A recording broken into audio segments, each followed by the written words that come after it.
lied to? Yes. Welcome to the Clean Tech Hub podcast. I'm Lisa McNabb, your host. I'm bringing to you Saskatchewan innovative clean technologies and also tech from around the world to essentially solve the world's biggest problems like waste, pollution, homelessness, poverty, and more. In this episode, I'm going to go through the myths and facts about recycling and how, unfortunately, we've all been lied to. Before I get into that, please give this a thumbs up and subscribe, as well as put your comments in the comment section down below. Get into this discussion. It's a very, very important discussion to have. The reality of recycling is that it falls very short from what we have been told it is, and it actually, in some cases, does more harm than good. Now, how can that be? We've heard about recycle, reuse, reduce our whole lives. We've been literally programmed to recycle. And if someone is throwing out a pop bottle or some cardboard into the garbage, you almost feel compelled to say, "Hey, you have to recycle that." But what does recycling actually do? What are the actual numbers of recycled materials? What's actually recovered? And the data will shock you, as it did to me many years ago when I started on this clean technology journey. I want to ask you a question. How much of your recycling bin do you believe actually gets recycled? Put your answer in the comments, pause the video, and let's uncover that. Now, in 2019, the numbers were absolutely shocking and staggering. It was only 9% of what you put into your recycling bin actually got recycled. And that's a Canada-wide statistic. So in certain cities, it might be a bit more, some it might be less. Now, 2024 new data has come out, and the number has almost doubled, but it's still very, very low. It's only at 16% Canada-wide on average. So that means 84% of what you put into your recycling bin goes to the landfill. Now, I'm in Saskatoon here, and looking up the City of Saskatoon statistics, 34.2% of waste was diverted from landfills in 2024 and up to 33.4% in 2023 of curbside residential diversion. The blue cart or recycling bin contamination was about 14%, and the recycled capture was 66.6%, and organics capture was 56.2%. Now, you can also go and look at these data and statistics here on my vlog and also on the City of Saskatoon website. They also release multiple of these reports per year just to keep everyone informed. But these numbers, these statistics show a part of the picture that we're not capturing all of our recycled materials. There's still 70% or so that, 76% that could still be captured in some way. It could be reused, it could be rehomed, repurposed in another way. Now, with bottle recycling, it's approximately 84% container return. That's in 2023 and 2024. The province of Saskatchewan disposes around 700 kilograms of waste per person. That's from 2022. In Canada, the national disposal was 684 kilograms per person. That's in 2022. These numbers are staggering. We make way more waste than we could ever recycle. Recycling, it does a bit, you know, there is a certain amount of recycling that happens that is successful, but at what cost? Majority of the recycling that happens here in Saskatoon, which I've taken tours of recycling facilities, and I don't want to make this seem like recycling's bad or anything. I've met some incredible people, and they have so many amazing uh, programs that also offer work to people with learning disabilities, and they do amazing things for local communities as well. However, the recycling system typically uses a lot of vehicles to collect the waste. Then they go into these sorting facilities, and there's tons of different types of machinery to sort the various materials. If there's contamination, that has to go to another side, and that gets packaged up and sent to the landfill. Anything that is recyclable and recoverable gets bundled into these massive, large bundles. Now, some of the things are bundled like clamshell food containers, and those technically are some of the worst things to try and recycle because they are so messy and contaminated.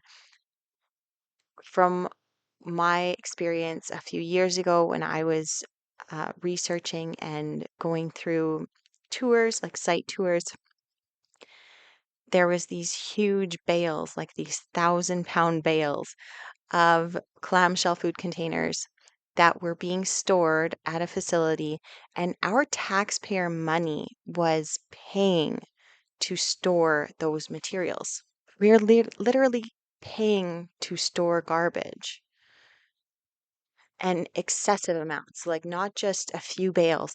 There's thousands of these bales throughout the province. And, we only have 1.1 million people here. So think of the other provinces. What kind of waste did they have? They have triple or quadruple or more of the amount of people that we have. And then in the States, it's 10x everything that we have here or more. And you look at countries like Asia and South America that are extremely overpopulated as well. And they don't technically make as much waste as Canadians do, but they definitely have more strength in numbers down there. So, all in all, we could be using our waste in better ways. I want to bring it back to those bales, though. Some of the bales have some worth to them with specific materials like HDPE. And they get bundled together. And then there's some bales that don't have as much value in them. They might be LDPE or PP, like polypropylene, or a few other ones, and those get baled and just they sit there and they get collected until they have a larger shipment that typically goes to a Vancouver port, and then it goes and gets shipped to Shanghai. So they will take the one bale that has some value in it, and then all of the other bales that basically have a negative cost to them, and then they add them all in the shipment together, and it goes to Vancouver and then shipped off somewhere else, or potentially even burned at the incinerators in BC. We could definitely do things differently. Even just the cost of shipping and the amount of emissions that are used in shipping that waste, those could be saved. We wouldn't have to do long haul shipping. And also, when it comes to recycling, especially with pop bottles, they use in their factories in Calgary and in Delta, BC, millions of gallons of water and chemicals to wash the plastics, and then they melt them at 300 plus degrees, which kills all of the contaminants anyways. So there's a lot of old processes that were developed, back in the 1970s, and they've kind of updated some of them, but it's still that same linear process of creating waste, and then that waste gets collected and either disposed of or i.e., stockpiled in a landfill, or it gets into the recycling system, which only recovers on average, anywhere from as low as 3% up to 70%, depending on the the material and the factory as well as efficiency. There's still waste being created from the recycling process. Now there's incineration process, which technically is not recycling.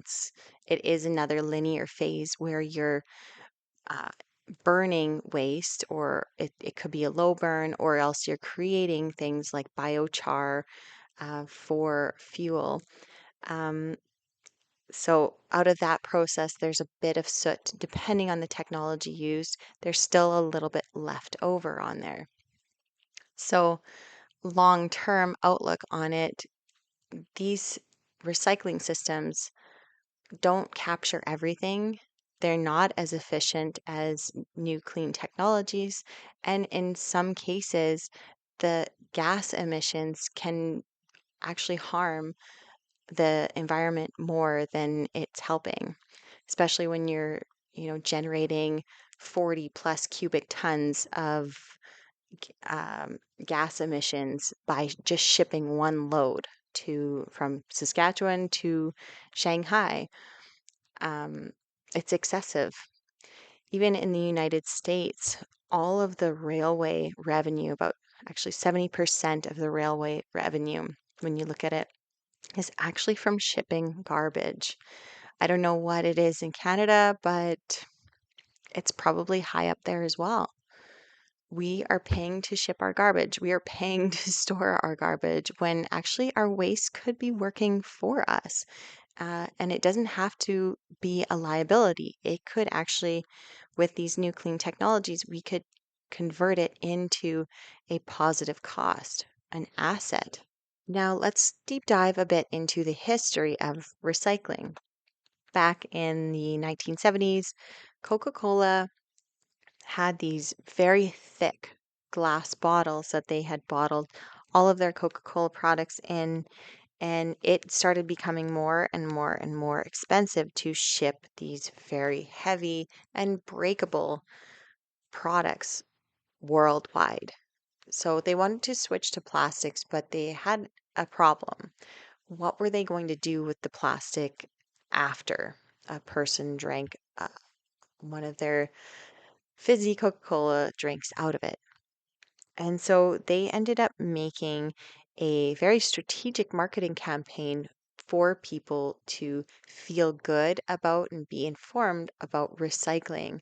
And they really worked very, very hard to program humanity to believe without a doubt, without questioning, that recycling is very good for the environment and you're being a good person and a good citizen for recycling.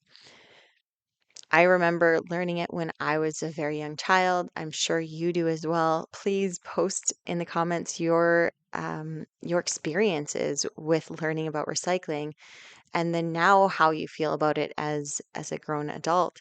And do you feel like you've been lied to?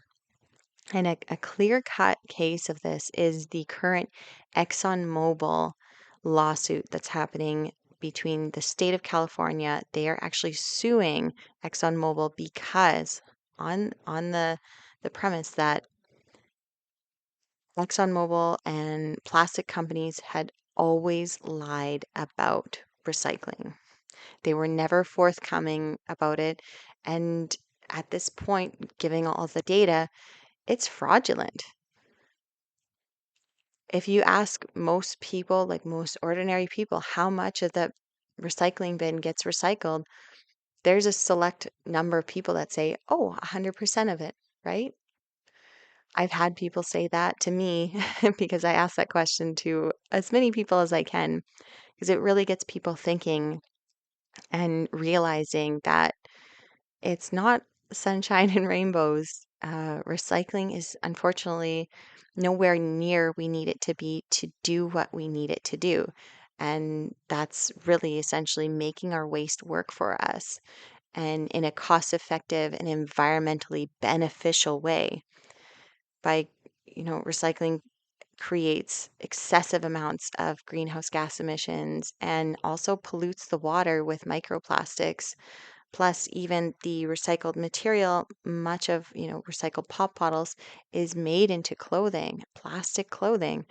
Plastic clothing and also tires are the top two biggest sources of microplastics in our oceans and waterways. Just think about that whole process and how much damage it actually causes. It's scary. I don't want my kids to experience that. I don't want them to keep experiencing it. I don't personally want to. I don't want the next generations to just be handed all of this garbage and these outdated processes that, are unfortunately like shooting yourself in the foot over and over again. You're trying to do the same thing, expecting a different result. It's the literal definition of insanity. Now, should we stop recycling? Absolutely not. The city of Saskatoon recovered about 35,000 tons of recycled materials. I believe that was in 2024.